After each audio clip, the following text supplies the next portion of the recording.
Early voting began today, and one of the hottest races is the Republican primary for U.S. Senate race. For the first time since the Attorney General Ken Paxton entered the race last April, he is holding a campaign event that is open to the media. And the Attorney General spoke with reporters, including Eye on Politics reporter Jack Fink, who is live over in Allen. And Jack, what all did he say? Well, Amelia, while Attorney General Ken Paxton has certainly attended various Republican Party events, this is the first time in which he has actually opened up one of his campaign events to reporters and spoke to reporters since he got into this race in April. And he's doing other such events this week during early voting. Now, about an hour ago, he spoke before dozens of supporters here in Allen. And most of the people I spoke with here told me beforehand that they're definitely going to vote for Paxton because he fought back against the Obama and Biden administrations. Paxton, four-term incumbent Senator John Cornyn, and Houston Congressman Wesley Hunt are facing each other in a very contentious primary battle that is widely expected to go to a runoff election on May 26th. The latest poll shows Paxton ahead of Cornyn 38 to 31%, with Hunt trailing in third place. At his event this evening, Paxton attacked Cornyn, saying he has stayed in office for too long. Why is John Cornyn running for a fifth term? No one's ever done it. What is it? Why should he do it? I like this guy. He's like into it. I appreciate that. And he said, he looked at me and goes, I don't know. We've told him not to run. We've all told him not to run. We don't think he should run. No one should run for a fifth term.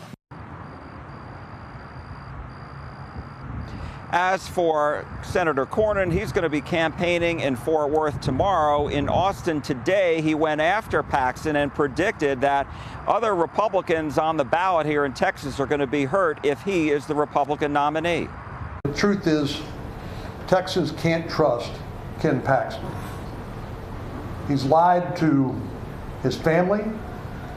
He's lied to Texas taxpayers.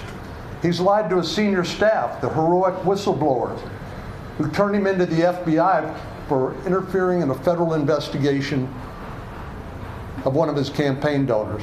If the Attorney General is at the top of the ballot, which is where the Senate race will be, we will have an Election Day massacre.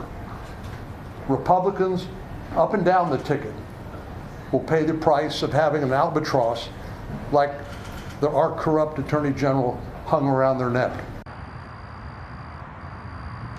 Now, after investigating, federal authorities decided not to file criminal charges against Paxton, and Paxton was cleared of all of the impeachment articles that were filed against him back in 2023. But the state does face a nearly $6.7 million judgment against the Attorney General's office after Paxton admitted he fired his top lieutenants who went to the FBI and then ultimately filed a whistleblower lawsuit against him.